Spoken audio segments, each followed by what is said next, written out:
Hey, welcome to X3, One Topic, Three Pundits. I'm your host, John C. Dvorak. I'm here with Andrew Eisner and Joe Engo. And we're going to discuss a story that just showed up on the New York Times saying, and I'll read from the headline, "Is a 3D boom already gone bust?" It's starting to look that way, at least for American moviegoers. Even as Hollywood prepares to release a glut of the, of course, they have a prejudicial word here, gimmicky pictures. So you guys, we've all seen 3D movies, the latest iterations with the different kinds of glasses. There's two forms of 3D out there. There's the one that you're looking at here on the screen is, of course, a faux 3D movie with that uses blue-green. But typically, they're either it's a Dolby process. Dolby has a system which is a notch filter. And the other one uses polarizers, which is the old-fashioned way. And this fad has come and gone before. And now it looks like it may be coming and going again. Well, I'm actually kind of happy that it's going that quick because it's really, really gimmicky.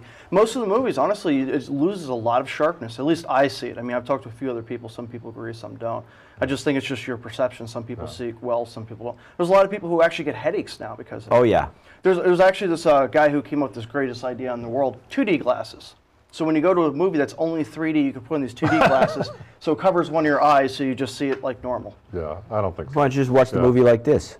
Well, that'd be pretty uncomfortable to watch an entire movie like that. I'm not so sure I'd jump to that conclusion that 3D is dead. I mean, they obviously, the movie theaters were having big problems bringing in customers, all right? I mean, everybody's staying home watching their home theater, and no one was going out to movies. And then also, all of a sudden, they said, well, how do we draw them into the movie theater? Well, and let's make, you know, and then along comes James Cameron and makes a 3D, you know, and a Cameron's timing is impeccable. Yeah, and so that, you know, sort of launched the whole interest in, but then they brought out the, you know, those crappy movies. What was that one that really was horrible 3D and sort of, you know, shook the faith of the Well, I mean, it's not as though every movie they make is going to be, everyone wants to flock to see just because it's in 3D, so now they have to make value judgments. Right. I mean, at first everyone would say, well, let's go watch it.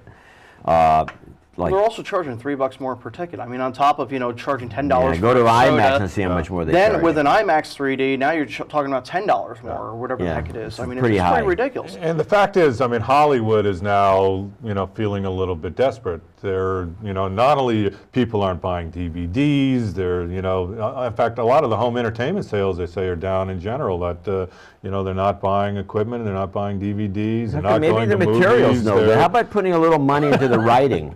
Yeah, well, you know, make it like a good story. I mean, people will always flock to see a good. I mean, that English speaking. What was the last thing? The English. What was the name of that movie that won the Academy Award? The English. Yeah, the one with the stutter. The spoken to speech. The I didn't see we can't even remember. The King's Speech. We got somebody off camera. The King's Speech. I mean, that was a good story. Yeah. And it didn't have 3D. I mean, can you imagine even 3D would have ruined it? A guy coming out, you know.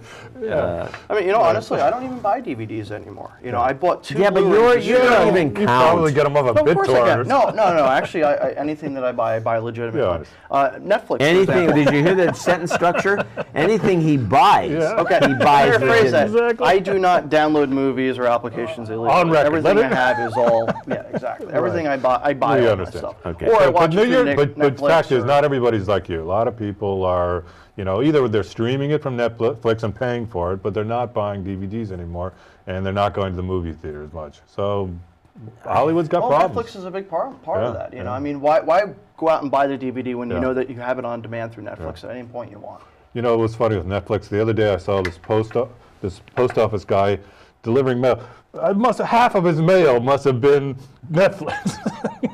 I mean, is this, you know, it's like the post office is the distribution arm of Netflix. Well, everybody wants to get into Netflix's business. Amazon wants to get, now we have iCloud. iCloud. Yeah. Well, that's going to be more about. Story about we'll talk about that. That's another big story. We should say that. Let's talk about it. Let's talk about it now.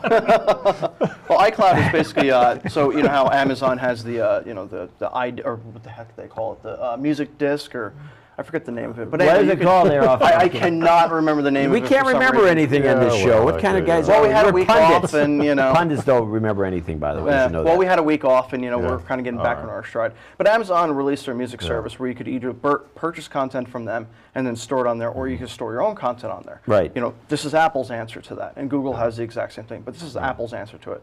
Then on top of that, they've also announced iWork for the cloud, so this will be like a Google Apps kind of. Isn't Apple going to do a deal with the movie companies to do a Netflix killer? They've been talking about that for quite a few years, but they've money also to been be talking made. the problem is the television studios don't want to do it. Yeah. Well, why would they want to do it with Because Netflix? They don't want to do it with somebody else? I mean, why just Netflix? Why does Netflix get all the action? Yeah. Well, I mean, they're definitely upset with Netflix because now people are not buying the DVDs, but who really needs to buy an entire season of a TV show? I used to do it, but it's pointless. It doesn't make any sense. I've rewatched some of those DVDs maybe twice, and it just doesn't make any sense. And the thing with the iCloud, I have to say, I'm getting tired of everything having an I name. Actually, I- no, no, You know, I mean, I'm tired how of many everything having the I word things can cloud in it. I'm Cloud really tired and of I, a saying double cloud. whammy. Can't Yeah. they think of some new term? I mean, but no, actually, at the WWDC next Monday, Steve Jobs is going to come back out of his medical leave and announce, among other things, the iCloud and the new OS X iPhone Lion. OS, the new Mac OS, you know, a whole bunch of stuff, this new iWork. So, you know, again, Apple's joining, you know, everybody else and moving to the cloud and moving, you know, they're replacing Mobile Me with whatever iCloud Me or something. The iCloud. Me Cloud. Yeah, really. I Me Cloud. Yeah, so that's going to be a big deal. I mean, and the WWDC is actually, there's another story we're going to talk about, this load system. Speaking What? of WWDC. We'll talk You want to about think about it now? We'll talk about it later. You've been watching X3.